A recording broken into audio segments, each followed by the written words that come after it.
Dalam nama Bapa dan Putra dan Roh Kudus. Amin. Bapak, Ibu, saudara-saudari, umat beriman yang terkasih, salam sejahtera untuk kita semua. Sejenak kita syukuri segala hal yang boleh kita terima dan lalui di hari kemarin, serta memohon berkat dan rahmat Tuhan untuk hari ini, agar kita dimampukan untuk menjadi penyalur berkat-Nya di setiap perjumpaan kita dengan sesama.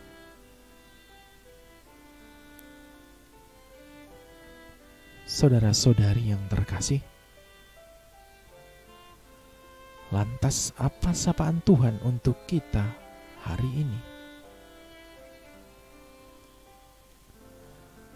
Bersama-sama dengan gereja Allah yang kudus, mari kita hening sejenak, sembari membersihkan hati agar pantas dan layak mendengar sapaan-Nya yang kudus.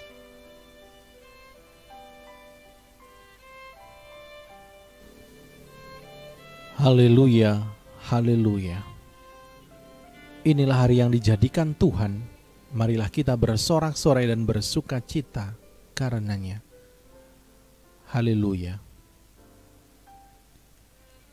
Inilah Injil Yesus Kristus menurut Yohanes. Dimuliakanlah Tuhan. Kemudian Yesus menampakkan diri lagi kepada murid-muridnya di pantai Danau Tiberias, dan Ia menampakkan diri sebagai berikut. Di pantai itu berkumpul Simon Petrus, Thomas yang disebut Didimus, Nathanael dari Kana yang di Galilea, anak-anak Zebedeus, dan dua orang muridnya yang lain. Kata Simon Petrus kepada mereka, "Aku pergi menangkap ikan." Kata mereka kepadanya, "Kami pergi juga dengan engkau."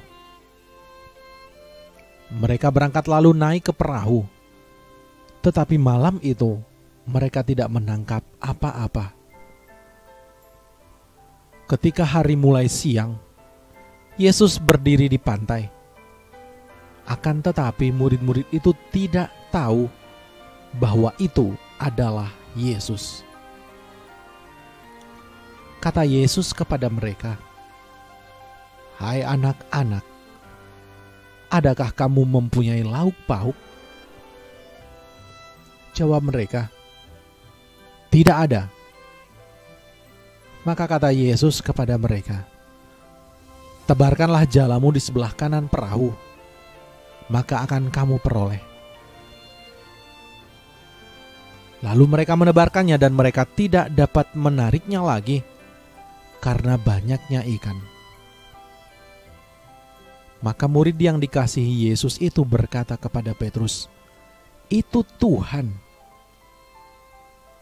Ketika Petrus mendengar bahwa itu adalah Tuhan, maka ia mengenakan pakaiannya, sebab ia tidak berpakaian, lalu terjun ke dalam danau. Murid-murid yang lain datang dengan perahu karena mereka tidak jauh dari darat, hanya kira-kira 200 hasta saja, dan mereka menghela jala yang penuh ikan itu.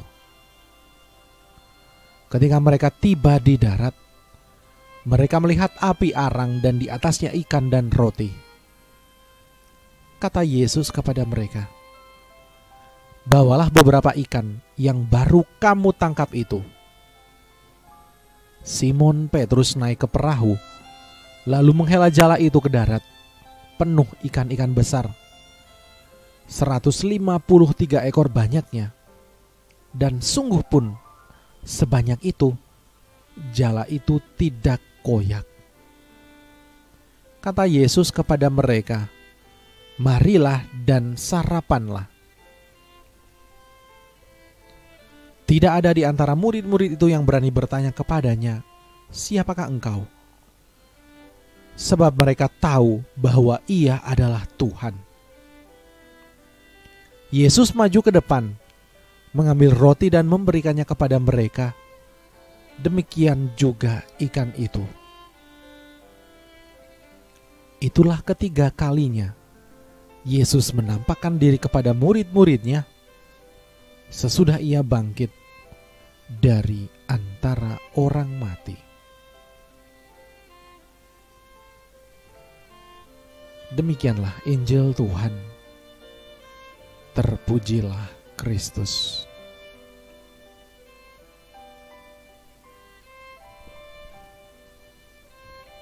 Bapak, Ibu, saudara-saudari umat beriman yang terkasih, masih dalam suasana kebangkitan. Dalam penampakannya, Yesus berpesan kepada murid-muridnya untuk menemui Dia di Galilea, tempat di mana Ia memanggil murid-muridnya untuk pertama kalinya. Kini Yesus pun hadir pada peristiwa yang sama saat murid-muridnya sibuk dengan jala mereka. Namun kali ini mereka tidak mendapat ikan. Maka Yesus menyuruh mereka menebarkan jala di sebelah kanan, dan berlimpahlah ikan yang mereka dapat. Yesus mau mengingatkan para murid tentang perutusan mereka untuk menjadi penjala manusia. Dan jika para murid melakukan apa yang diperintahkan Tuhan, maka perutusan itu akan membuahkan hasil. Yesus memilih untuk bertemu murid-muridnya di Galilea, tempat di mana mereka dengan segera menanggapi panggilan Tuhan dahulu. Kini mereka diingatkan kembali bahwa peristiwa salib adalah jalan menuju hidup, bukan jalan menuju kematian. Bahwa panggilan mereka adalah panggilan dengan spirit yang sama seperti saat mereka pertama berjumpa dengan Tuhan. Yesus menegaskan bahwa Ia hidup dan panggilannya harus tetap hidup.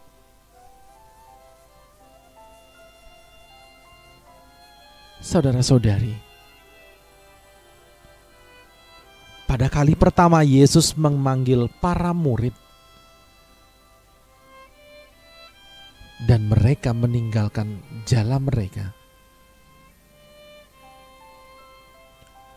Namun kali ini Yesus meletakkan rahmat itu pada jalan mereka,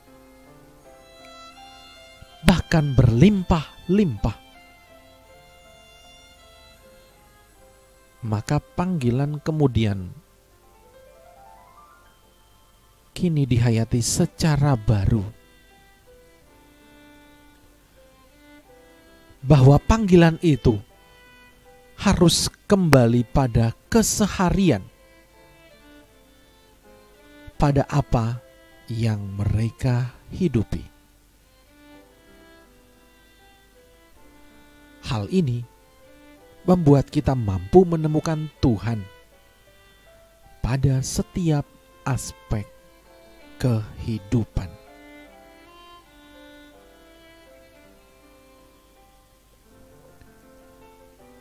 Semoga Tuhan senantiasa memberkati kita.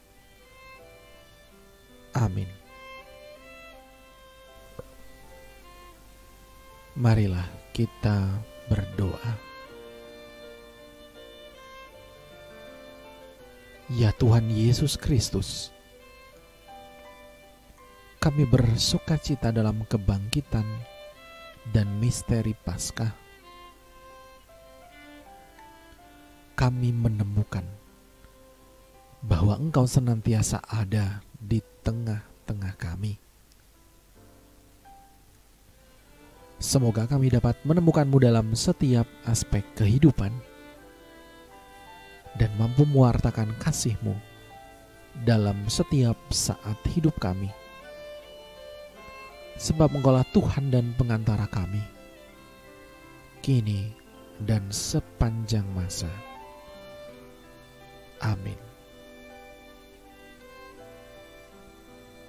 Kemuliaan kepada Bapa dan Putra dan Roh Kudus, seperti pada permulaan, sekarang, selalu, dan sepanjang segala abad.